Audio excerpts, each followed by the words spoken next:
This is the France 24 debate.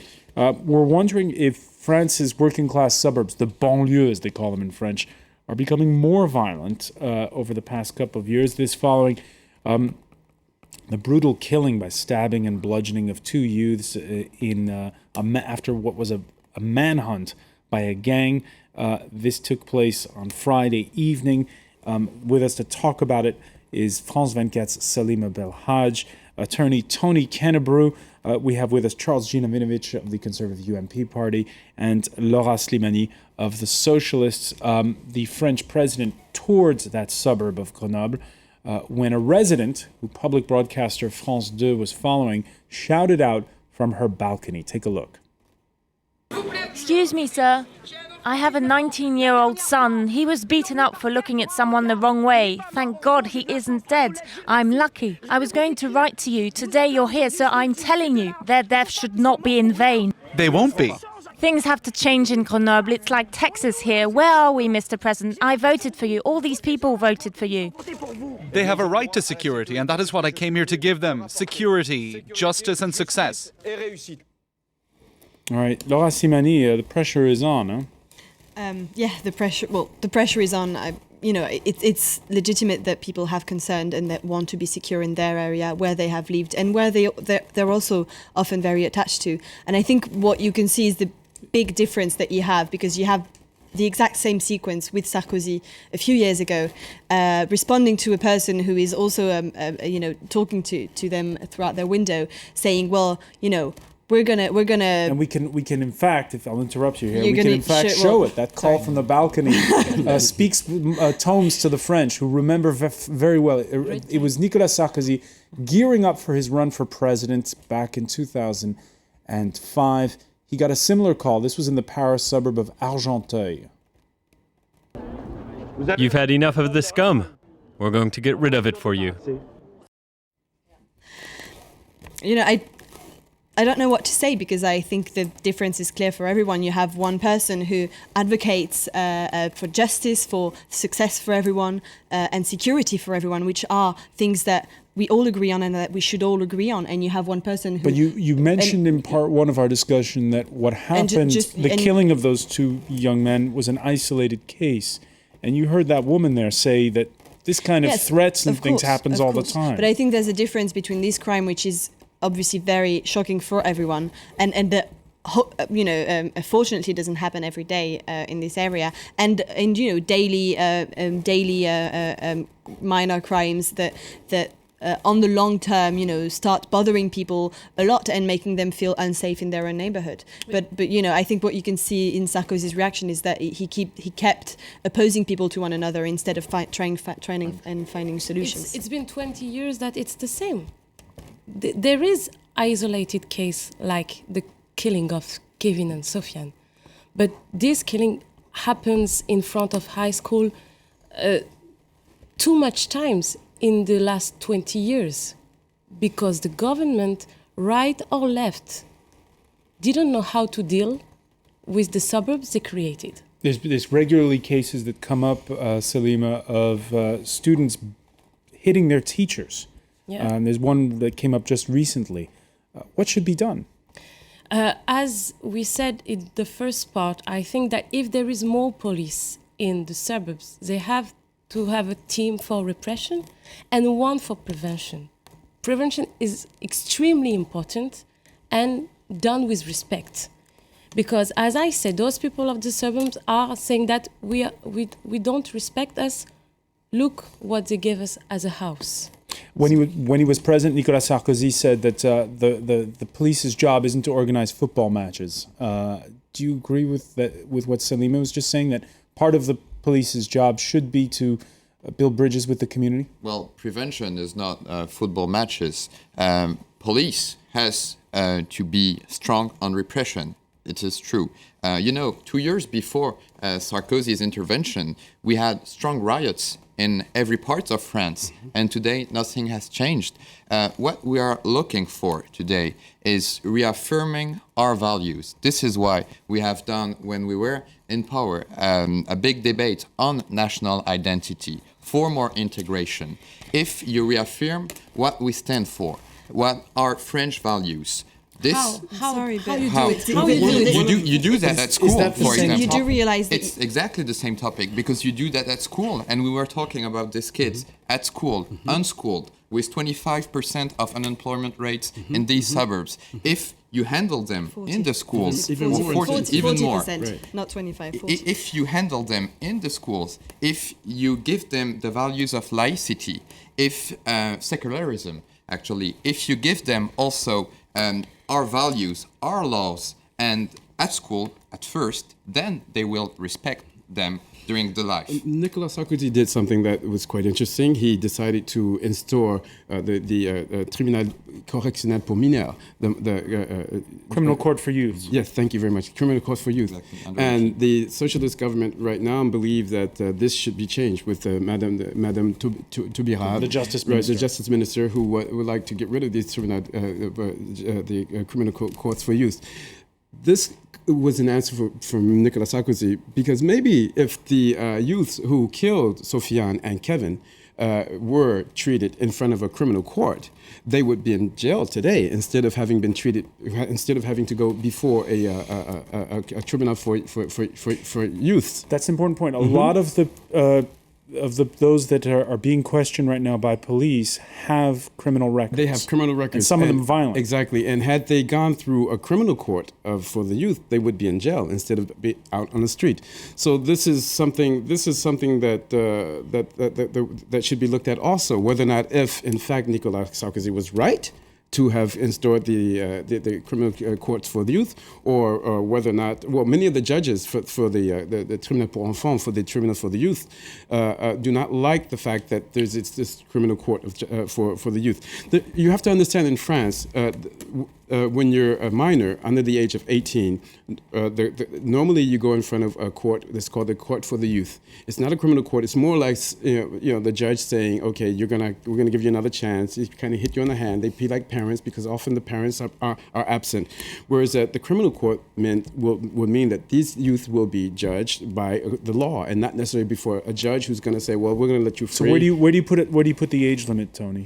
I think that At what age should you stand trial as an adult? Well, I think that one should stand trial as an adult as 18. However, there should be laws also for youth. In other words, the youth should be either sent into different camps, because there are lots of, also, we talk about the police here today. Not all the police are causing havoc in the banlieue. A lot of them are really, really nice and honest and hard-working police officers.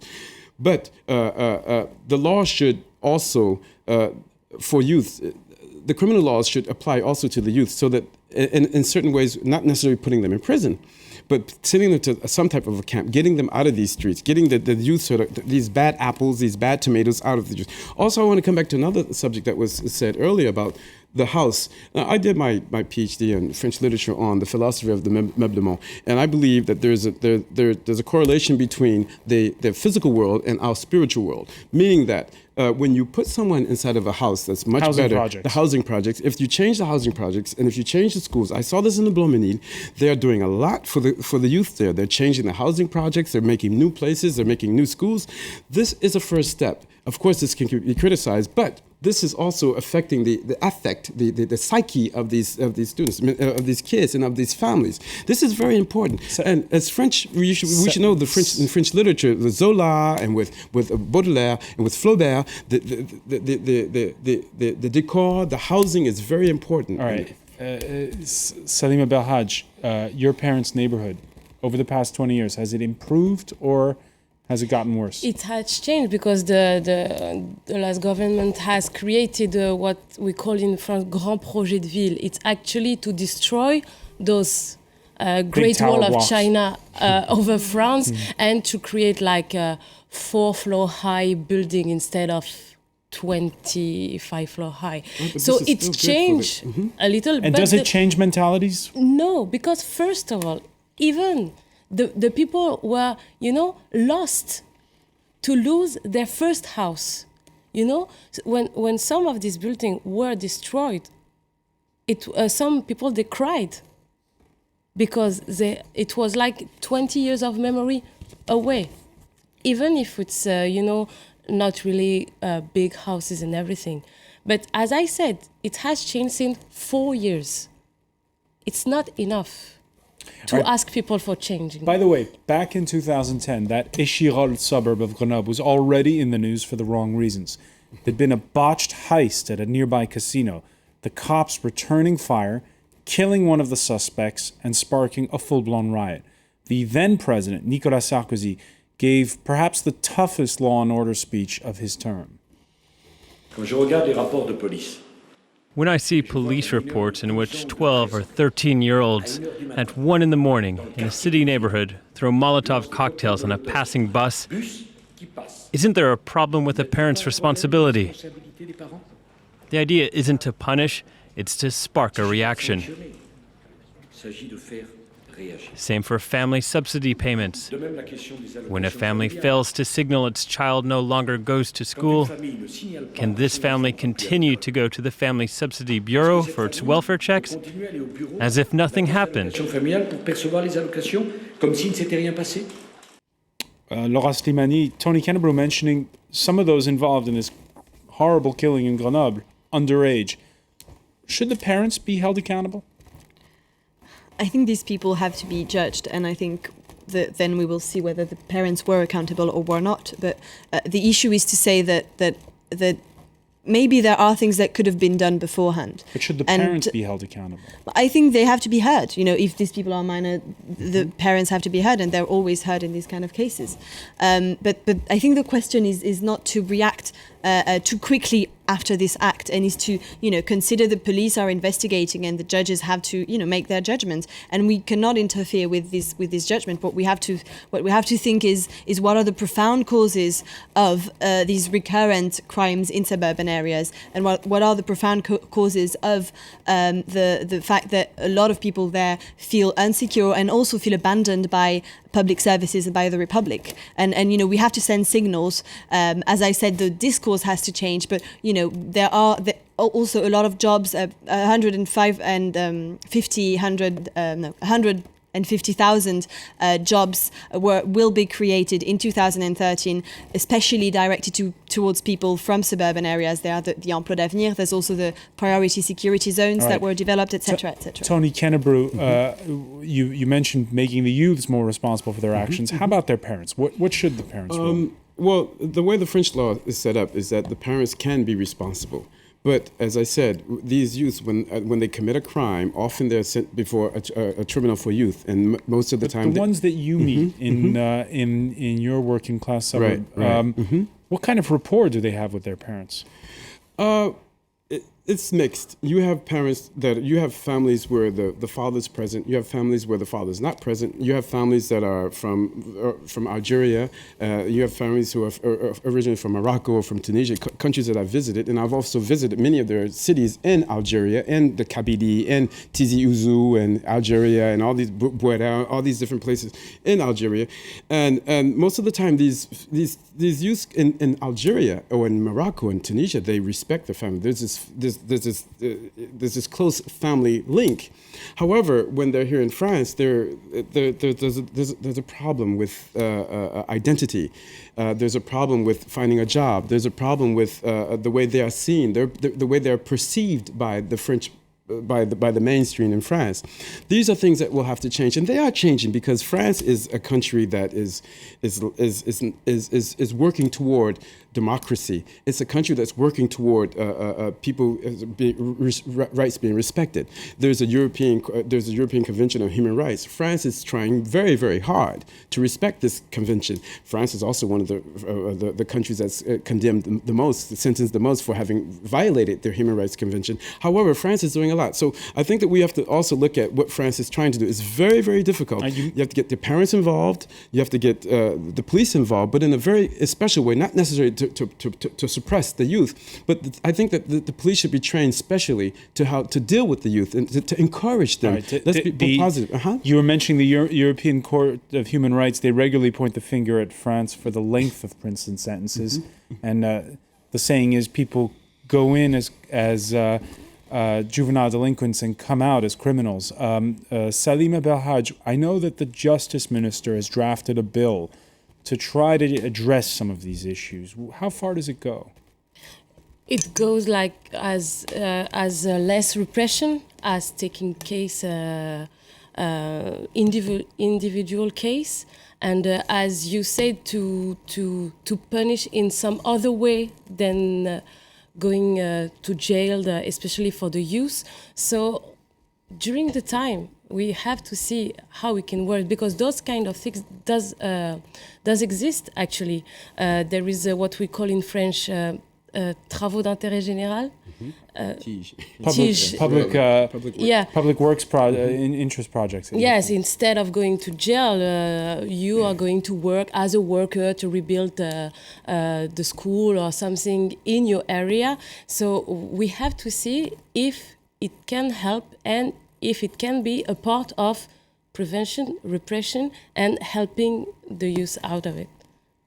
For all these things, we need funds. And we don't have funds today, as a matter of fact. This is why we have interesting partnerships that we can do with Qatar, for example, the country says that they want to help the suburbs and the French kids in these suburbs. And as a matter of fact, they have the same religion. And so there we have to check which is the compensation that we will give to Qatar for this. Why you are talking about same religion? Because we have the same nationality. Yes, but since the very beginning. Exactly. It's French people but talking to French government. So it's not because Qatar is Muslim and that the most of the people are Muslim in the suburbs that you can say today it's the reason it will work because they have the same religion. No, I'm not saying that. I'm saying that they are helping because it's the same religion. They are part of the same family. What is the problem of religion here? It's just the fact that Qatar is helping Muslim kids in the French suburbs. It's not a problem. I'm sorry, but I really don't care about your religion, and I think these kids don't want you to care about their religion when they ask for security and when they ask for a job and when they ask for equality. And I think you're really on the wrong path. You have done the same earlier by associating completely directly security, immigration, Islam, religion. I think it's just the reality of the failure of your policy when you were in power for 5 years, and now we have to try and do something else. And it's not by Charles Genovic, just priming the pointing to pump Qatar. on another discussion. Unfortunately, we're out of time. But I want to thank you. I want to thank as well Salima Belhaj, Tony Kennebrew, and Laura Slimani. And thank you for joining us here in the France 24 debate.